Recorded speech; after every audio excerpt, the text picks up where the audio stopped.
Yung nakakatakot dito. Ayos ng basement. So, wala po tayo sa junk shop ngayon, ano? Papaayos ng basement, nagpapa-renovate. Medyo luma na kasi itong bahay na nakuha namin. And maraming dapat ayusin. Katulad nitong wall na to ay naghihiw. Kumbaga nagbubukol. So, lalagyan nila ng mga bakal. Ang tawag dito bracing. And then yung dimple mat or dimpled membrane kung tawagin nila. So anyways, yun yung pinagkakaabalahan ko ngayon. Tuwing hapon pagkagaling sa trabaho, I have to check kung ano na yung mga nagagawa, no? Alright. Hindi magandang balita, katulad ng nakikita nyo ngayon, parang hindi maganda, di ba? Hindi maganda yung struktura. Maganda yung struktura pero ibig sabihin hindi maganda yung nakikita nyo sa kasalukuyan dahil marami pa under construction pa ito. Marami pang dapat ayusin. Hanggang September para ata ito na maayos nila. Well, katulad ng pag-uusap natin ngayon ay may kinalaman sa hindi magandang balita. Bakit hindi magandang balita? Kasi itong si Poilievre ay conservative leader siya. Ang sabi niya ay i-hard cap daw yung mga temporary foreign workers, mga international students o yung tinatawag nating temporary residents na nandito ngayon. Medyo nakakadismaya yung passage na yon ni Pierre o Poilievre dahil talagang marami sa mga kababayan talaga natin ang umaasa na within couple of years ay makakuha din sana ng kanilang permanent residency. But sad to say, may mga pinuno dito sa Canada na nagsusulong na dapat daw ay magkaroon ng hard cap at pauwiin yung mga temporary residents at gawin lang kumbaga parang 5% nung nakaraang taon yung kanilang tatanggapin dapat. So, sa kabilang dako, maintindihan din naman natin yung side ng conservative na sinasabi nila na pauwiin nga daw yung ilang mga temporary foreign workers at yung mga international students o yung mga nasa temporary residence ang kanilang status dahil malaki talaga yung kumbaga gap ngayon sa tinatawag nating pabahay. Unang-una na tinukoy niya yung issue ng pabahay na hanggang ngayon ay hindi tayo nakapagpuproduce o hindi nakapagpuproduce ng higit sa inaasahan natin sana bilang mamamayan ng Canada. At isa pa nga yung trabaho na sinasabi nila na sa grupo ng konserbatibo na medyo alanganin daw yung may mga kabataan tayo na walang trabaho at naghihintay at binibigay yung mga trabaho na dapat sa mga nandito na sa mga temporary foreign workers na yung kung tawagin natin ay low wage salary dapat na para sa mga kabataan. Isa pa na binigyang diin ni Poilievre ay yung issue ng unemployment na may kaugnayan nga doon sa temporary foreign workers. At sinasabi nga nila doon na parang medyo lumakas daw, parang ganun, o lumaki yung issue na ito.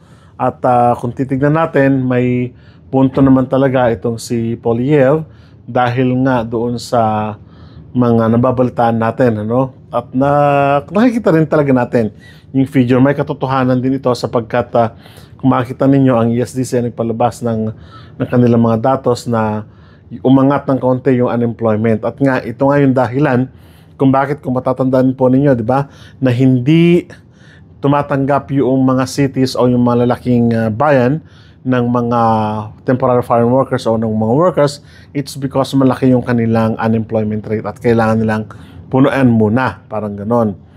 At ang isa pa na tinutukoy niya doon ay yung mga international multi-millionaire, multi-billionaire na mga companies ang binibigyan nila ng priority ay ang mga temporary foreign workers at hindi yung mga nandito na sana. So yun yung kanyang issue at yun yung kanyang pinagbigyan o pinagtuunan ng pansin doon sa interview dahil nga ay kumbaga ang kaisipan kasi ni Poilievre ay First Canada o yung tinatawag nating unahin muna yung mga tao dito sa Canada, permanent resident, and of course yung mga Canadian citizens, mga kabataan na walang trabaho, na mabigyan sana dapat ng trabaho muna. So, yun yung kanilang mga advokasya. Maintindihan naman sana natin dahil kumbaga ito yung issue ngayon na pinagtutuunan talaga ng pansin, employment, pabahay, and immigration. So, sila yung nakasentro.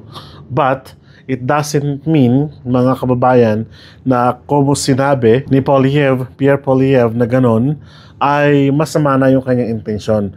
Mabuti pa rin yung kanyang intensyon sapagkat sinasaalang-alang ni Poilievre yung mga bagay na may kinalaman sa ekonomiya, lalong-lalo na sa employment. At maganda naman talaga yung intensyon niya. Halimbawa, kumbaga, kasi naipangako ng mga nakararaang administrasyon na aayusin daw sana dapat muna yung immigration system bago magpapasok ng papasok. Kaya lang, kung matatandaan natin 2002, 2003, 2004 ay lumaki ng husto yung population at hindi naman natugunan yung mga sinaunang issue. Ang kainaman dito, marami pa naman sabi nga, hindi naman como sinabi ni Poilievre na ganon, ni Pierre Poilievre, na babawasan magkakaroon ng hard cap, kumbaga 0-0 na. May porsyento pa rin na dapat tanggapin. Naniniwala pa rin siya na ang economy ng Canada ay kumbaga yung ilang porsyento nito ay nakasalalay pa rin sa immigration at mababa nga o matagal nga o kaya naman ay talagang medyo alanganin yung paglaki ng population ng Canada, Sa katunayan nga, mas malaki yung namamatay noong mga nakaraang panahon kumbaga sa pinapanganak. So, yung population growth rate na kung tawagin natin, medyo hindi siya ganoon kaganda, Hindi siya ganoon kataas. So, yun ang tinitignan doon. So, ang mga comment nga ng iba ay ano ba ang pangailangan ngayon ng Canada? Hindi ba immigration para sa ganung matuganan? Kaya nga lang, sabi natin, yung paglaki ng population, malaki pa rin yung problema sa pabahay, masyadong mahal na bahay, and so on and so forth. So, yung mga ganong issue. So, kailangan pa rin, kumbaga, ayusin, yung mga ganong issue, Yun yung kanyang advokasya naman.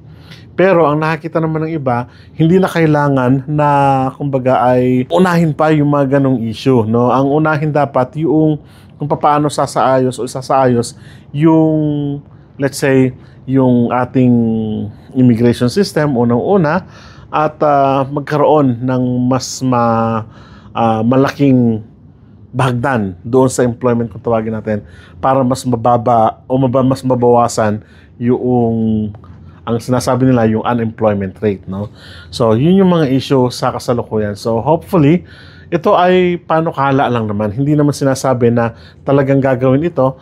But of course, ay magdudulot ito ng malaking impact sa mga negosyante, sa mga business owners, sa multinational corporations, and of course sa mga mamabatas dito sa Canada.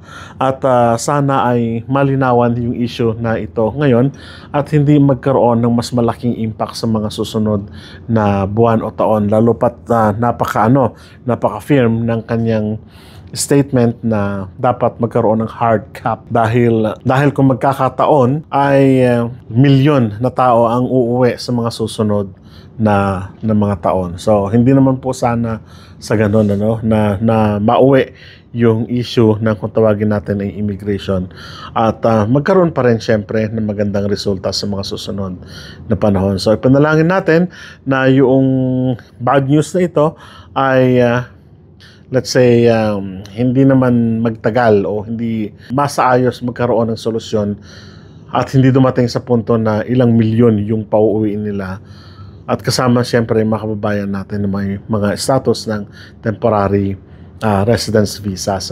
So, let's see. At ipanalangin po natin yan.